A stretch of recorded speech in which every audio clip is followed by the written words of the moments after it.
Hello, welcome Hey, there to we go. with Sandy and Kathleen. We've finally got the recording working.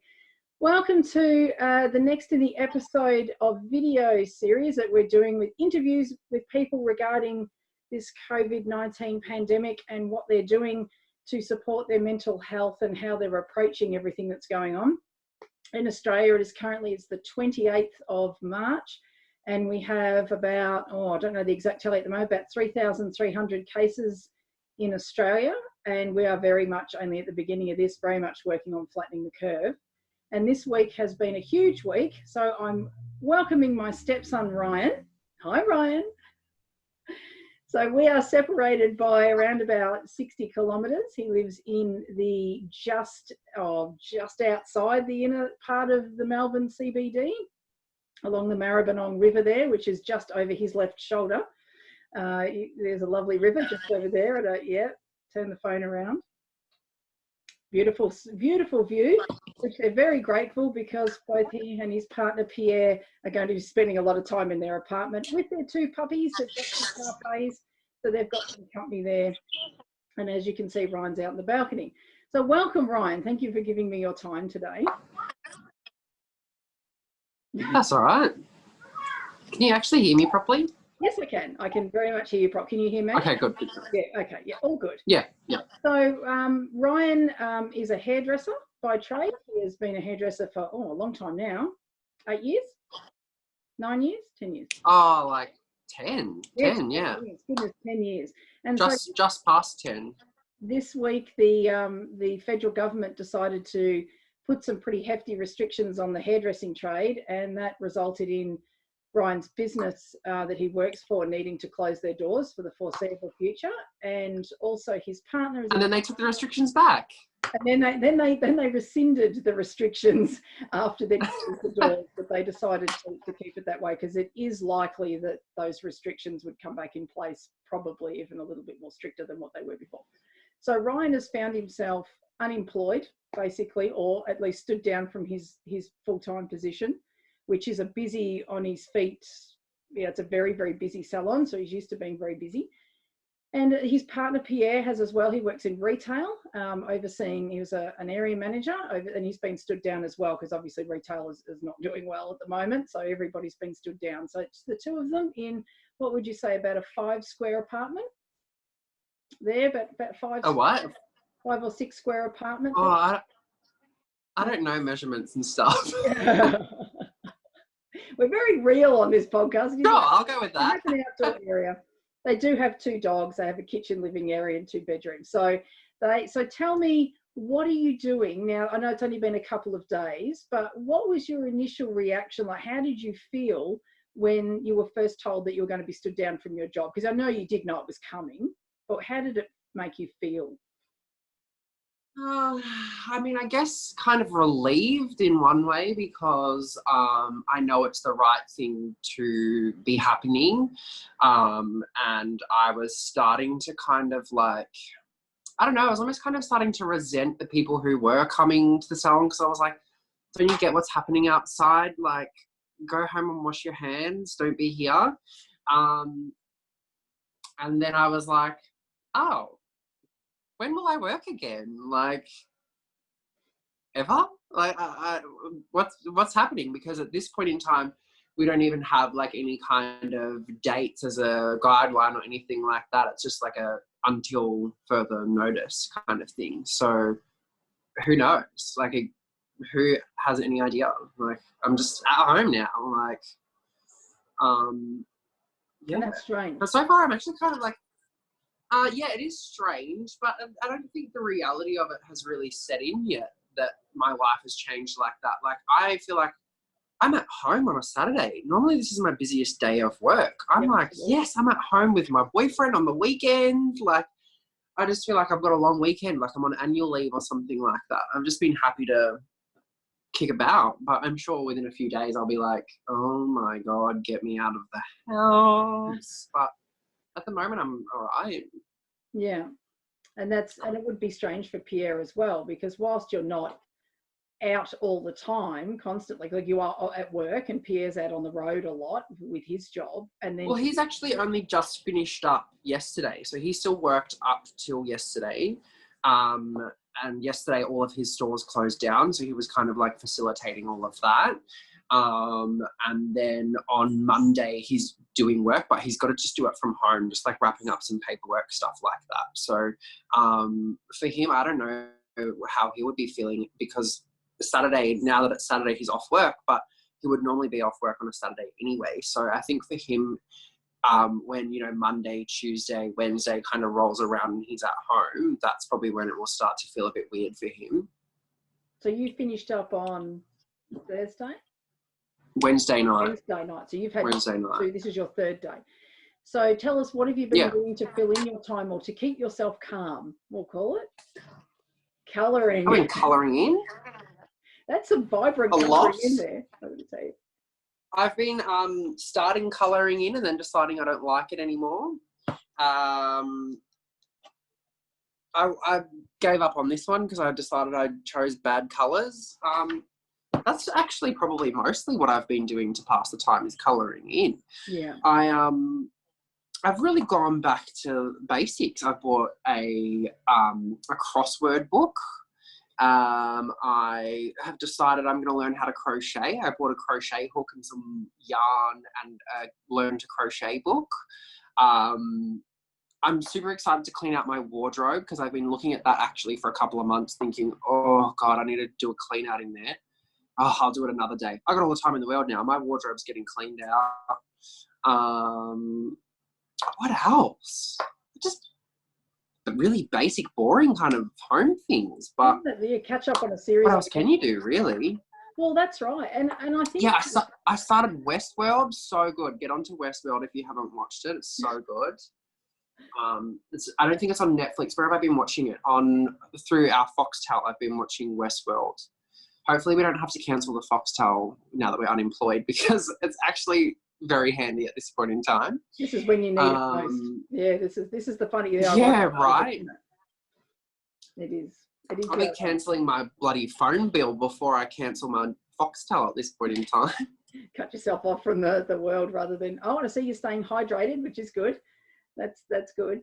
Yeah, got my good old Pepsi Max. Oh, well done. No sugar. Yeah, because you don't want to be bouncing off the walls. And of course, you're spending time with the dogs as well. And you have a little garden to tend to out there.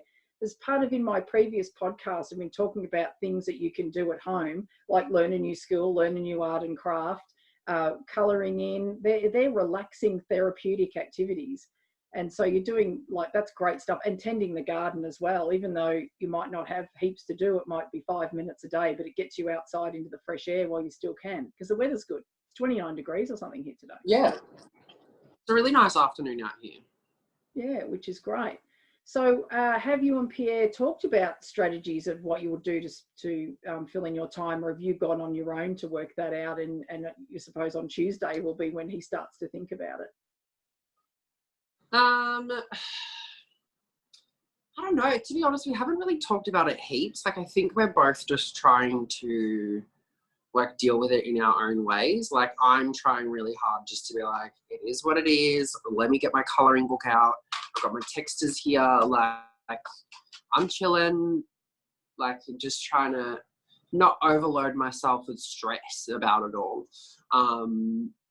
Whereas Pierre's a bit more like, shit, we're not going to have any money. Like, he's applied for a few jobs and stuff. Like, he's applied for jobs at Aldi, Telstra call centres, like things like that, where actually at this point in time, they need more employees there, as opposed to our kind of fields where they don't need anyone and we're being laid off, which I will get around to at some point.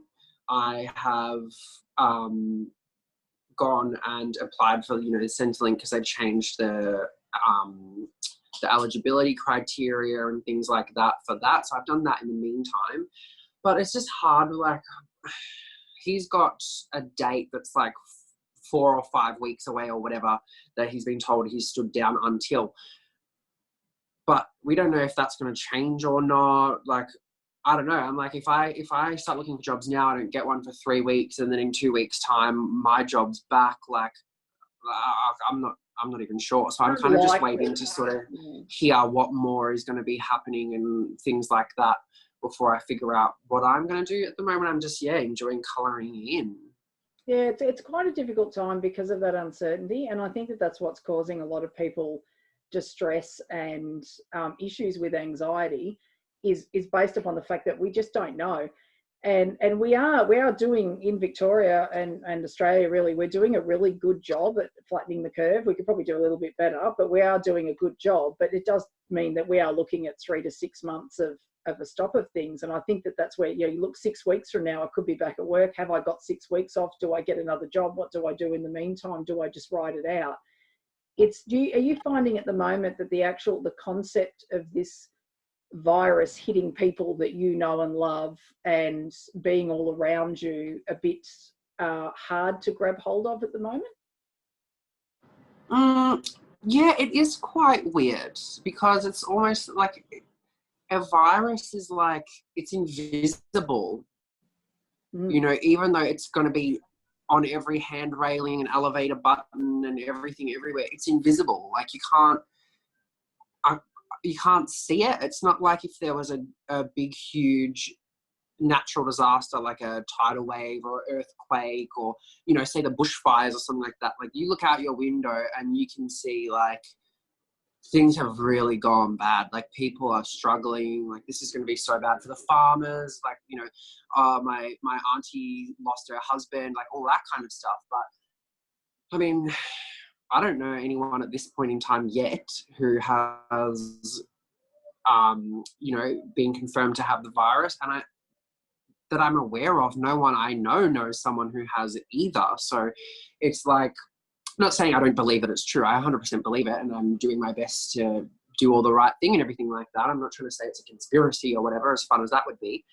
But it's one of those things that I haven't really seen or experienced or anything like that around me. So it's like I look out the window and it's a beautiful normal day outside, but there's no one to be seen anywhere because everyone's isolating. Like it's quite strange. Like, not that I want anyone to get it, but like it's a weird thing where there's nothing to see, but I'm being told this information. I'm like, okay, yeah, I'll stay home because this is bad. But then like while I'm at home looking outside, I'm like, God, it's a lovely day out there. Like, it's strange. It is part of the challenge, and that's why they're having trouble getting some people to understand it.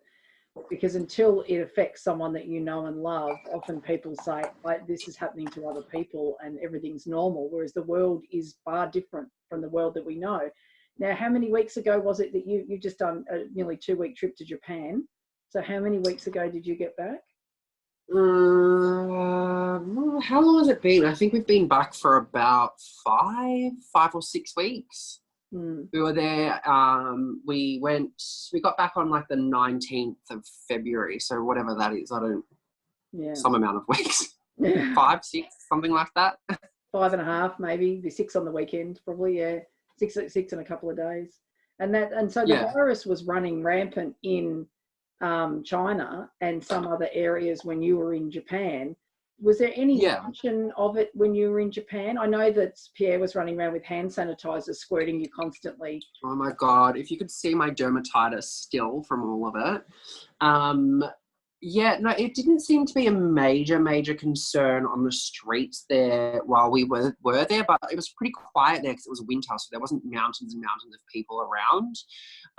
But also in Japan, like even when stuff like this isn't going on, a lot of the times people in the cities and stuff, they'll be wearing masks across their face for the pollution and things like that anyway. So nothing really seemed that crazy there. And I know that there was a few cases that had been reported and things like that. And there was a cruise ship at the time that was docked in Japan that no one was allowed off of, because there had been however many cases reported on that cruise ship. So they weren't letting people.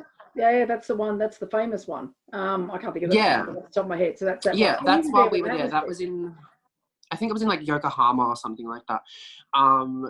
But that was there. And at the time, like when we traveled and stuff, it was very like at the airport, we were walking through like this big mat that was like soaked with sanitizer basically, to, you know, sanitize our shoes. You know, everywhere was like, have you been to China in the last 14 days? All of that kind of thing. But like, obviously there had been a few confirmed cases in a few other countries and stuff like that. And China and Japan aren't that far away from each other and all that kind of thing. So there would have been some cases there, but it was, at that time, it was more like, it was definitely majority of this was all going down in China, and it was more about like preventing it from kind of coming to them. And then eventually, I guess it has come to them, and now to us. But at the time I was like, this is not like, okay, so a bunch of people in a certain area of China are having a bad time. Like, I get that it's important not to be letting those people go to other countries and infect other people, but like, surely it's not that big of a deal. And then 6 weeks later, all the way back in Australia, I don't have a job. So I stand corrected. Yeah, that's it. It's come as a shock to everyone. So I owe Pierre a big fat apology. Yeah, because they know all of that hand sanitizer looks like it might have come in handy, because you should have listened. You didn't get unwell while you were over there, and neither of you got unwell when you came home, did you? Pierre did get a little bit unwell, but he always usually does after he flies.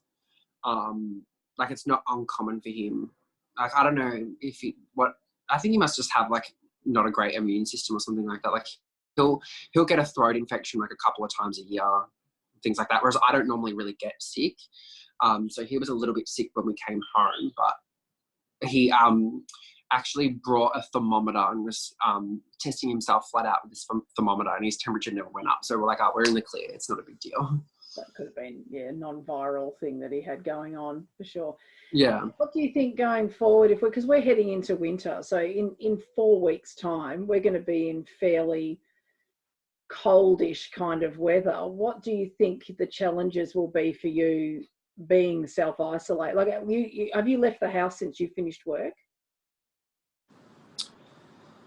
I have, but only very briefly. The other day I popped out to pick up my texters and my colouring book. You know, I grabbed a puzzle, stuff like that. And I've sort of swung by and just picked up little bits and pieces here and there, like not full-blown panic buying, but, you know, buying like a few little recipe bases and jars of sauces and things like that, just so that, I don't know, say if it does get a lot worse next week, then next week I don't have to leave the house, really. Yeah. Not like, by no means have I been like doomsday prepping, like, but yeah, just to try and limit what could happen next week if it gets to a point where we are not allowed to leave the house, or only one person can leave the house once a week, or, you know, whatever it might be. We've got some stuff here that we could kind of make do if we had to. Just before we were out, we went to EB Games and just grabbed a couple of little extra games for our Xbox and stuff like that. Pierre actually so sweet. He bought me a Nintendo Switch. Like, basically, like, I know we're not supposed to be leaving the house now, and like we weren't having a full-blown wander all over the shopping center, like touching and looking and doing all of this. It was more about just trying to grab a few things. Basically, now that we have extra games and all this kind of stuff, next week, if we are on different kind of orders, we'll be fine at home. Like, things to keep us busy that mean we don't have to leave the house. So we'll only end up leaving the house like to walk the dogs, really. Yeah. Well, that's it. Yeah, well, we're the same. So we're pretty much the same here. We haven't left here. We're up to about day, what are we up to? I think this is like day 7 since Charlie was last at school, but we did a few days before that. It's only the only reason we've broken isolation is to go to school. So, yeah. aside from that, we've been here. And I have no intention of going anywhere unless I need to go and get some fresh produce, and there's a lot of stuff still missing from the supermarket, or where there was last week. So I need to go. I've got 42 things on my shopping list that were there from last week that I couldn't get. 42 items. I just remembered I didn't get chicken while I was at the shops before. like a whole live. Damn. Yeah. Well, we're not having chicken. Yeah, Whatever. that's it. We're not having chicken. Hopefully, online deliveries will be up and running soon. We have no online supermarket deliveries here in Australia at the moment. They've halted them due to the panic buying. So hopefully they'll be up and running, and then I won't have to go anywhere, basically. But so it sounds to me like you've got a fair few strategies in place there to try and keep you active and, you know, doing things during this time. Because as you say, we don't know what's going to happen. And just so you know, it's not likely to get bad for another sort of the end of May, they're saying is likely to be the peak of it. So we've still got basically 8 weeks to go before we hit that peak. And that's a long, long time. So I'd perhaps get another couple of colouring books. But I've done some online ordering of stuff as well to get things delivered, so I don't have to go out and do it. Not that I've, you know, bought a lot, but, you know, stuff. Colouring in is actually, A, it kills time. B, it works for me because I work in a kind of creative industry anyway. So I'm like, this whole process of picking what colour is going to go where is like not the same as my work, but kind of, you know, similar. And also it costs nothing. And also, if your pictures are shit at the end of it, like, it doesn't really matter that much. Like, it's not going anywhere, is it? Like, you're the only kills time. I'd direct you to my cover photo on my Facebook page today, which has got a princess colouring sheet that my son had me do, Ryan's brother had me do. And I drew some ducks in a lake behind it, and I would implore you to go and have a look at my duck drawing. So, and I'm just like, you know what, no one else is going to see it. Then I put it on as my Facebook cover photo. I'm not an artist. I'm not good at drawing ducks. They look more like a snake. There's a snake component to my duck drawing, but anyway, it is what it is. Well, is there anything else you'd like to add, Ryan, about mental health support during this time and connecting with friends? Or how are you looking to connect with friends?